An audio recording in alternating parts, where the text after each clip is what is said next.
आपली चर्चा news digital media, आवाज जनसामान्यांचा। नमस्कार, मी वस्तुस्थिती मांडतो, कोणाच्या भावना दुखावण्याचा माझा हेतू नसतो।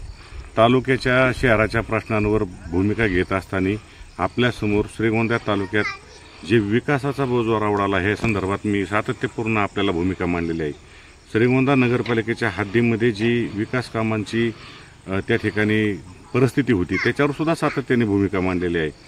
आणि हे मांडत असताना आपण आज पाहतोय की विधानसभेचं वारं वाहत असताना सर्वदूर मतदारसंघामध्ये फिरल्यानंतर एक लक्षात येतं की परिवर्तनाची मोठी त्या ठिकाणी एक लहर निर्माण झालेली आहे, सुनामी निर्माण झालेली आहे।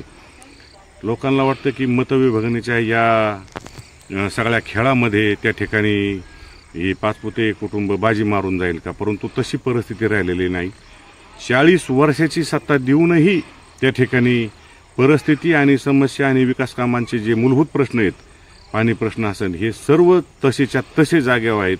अशी जनभावना निर्माण झाल्यामुळं त्या ठिकाणी आपण पाहतोय की इथं मुख्य लढतीमध्ये 3-4 उमेदवार आहेत, परंतु त्यांच्यामध्ये रस्सी खेच होताना आपल्याला दिसेल।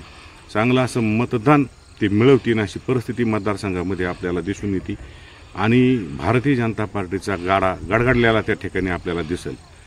मी मागच्या 10-12 दिवसापासून त्या ठिकाणी महाविकास आघाडीचे उमेदवार आदरणीय सौ अनुराधाताई नागवडे यांच्याशी वार्तालाप केला, त्यांच्याशी माझी चर्चा वेळोवेळी झाली।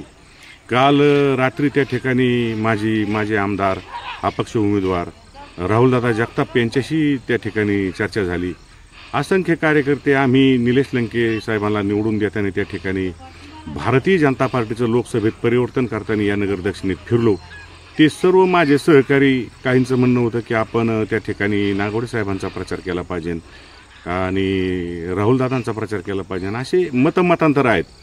परंतु मी एक छोटा कार्यकर्ता आहे, लोकांच्या सामाजिक प्रश्नांसाठी लढणारा कार्यकर्ता आहे। राजकारण हे जरी माझा मी राजकीय सत्ता किंवा राजकारणातील नेते लोकांची प्रश्न सोडवण्यासाठी त्यांचा मी त्या ठिकाणी हात घेतो, परंतु जनतेशी बांधिलकी, समस्यांना वाचा फोडण्याचं काम मी करतो। आपण पाहिलंय की नगर दक्षिणेतलं पहिलं आंदोलन खासदारांच्या विरोधामध्ये मी केलं। या साईड गटार आणि फुटपाथच्या संदर्भात मी कसल्याही प्रकारची माघार घेतली नाही आणि त्याच्यामुळं आपण पाहतोय की मी ह्या दोन्ही नेत्यांशी त्या ठिकाणी अपक्ष असतील राहुलदादा किंवा नागवडेंशी संपर्क साधून होतो। कोणी एका बाजूला जाऊन आपण त्या ठिकाणी प्रचार करायचा का, ही भूमिका जरी मी घेतली व्यक्तिगत, तरी मला मानणारे असंख्य ग्रामीण भागातले माझे मित्र कार्यकर्ते यांनी मला त्या ठिकाणी काही विनंती केली की बाबा साहेब, निर्णय करताना आपण असा निर्णय करावा, तसा करावा। तर ह्या बाजूला न जाता ठोस अशी भूमिका माझी एक आहे की भारतीय जनता पार्टीचा पराभव झाला पाहिजे आणि त्यांनी केलेली तालुक्यातली जी वाताहत आहे ही जनतेसमोर आली पाहिजे। आता त्यांनी गाड्या लावल्यात, त्यांच्या गाड्या त्यांनीच 6 महिन्यापूर्वी रस्ते केलेले ते उचकुटून गेले, त्या खड्ड्यात आपडतात। आता आपण पाहतोय त्यांची प्रचाराची गाडी फिरते, त्याच्यात डुप्लिकेट हसणारे उमेदवार। आता लोक म्हणले हे सिंह आहेत का वाघ आहेत का, ह्यांनी रस्त्यांच्या मलई गोळा करण्यासाठी केलेले राजकारण आहेत, ही व्यक्ती कोणची नेमकी ह्याचा पडताळा जनतेने करायचा आणि योग्य ठिकाणी मतदान करून त्या ठिकाणी परिवर्तन घडवून दाखवायचे, ही माझी भूमिका आहे। मी सातत्यपूर्ण या मतदारसंघात फिरत राहणार आहे आणि जनतेच्या भावना त्या ठिकाणी समजून घेऊन ही परिवर्तन झालं पाहिजे याच्यासाठीचं कार्य करताना आपल्याला दिसेल।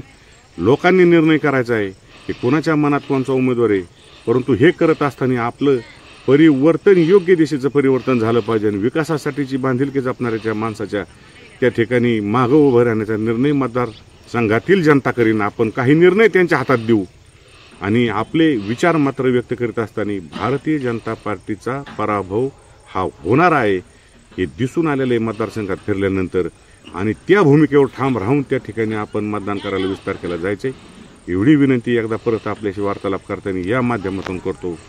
जय हिंद।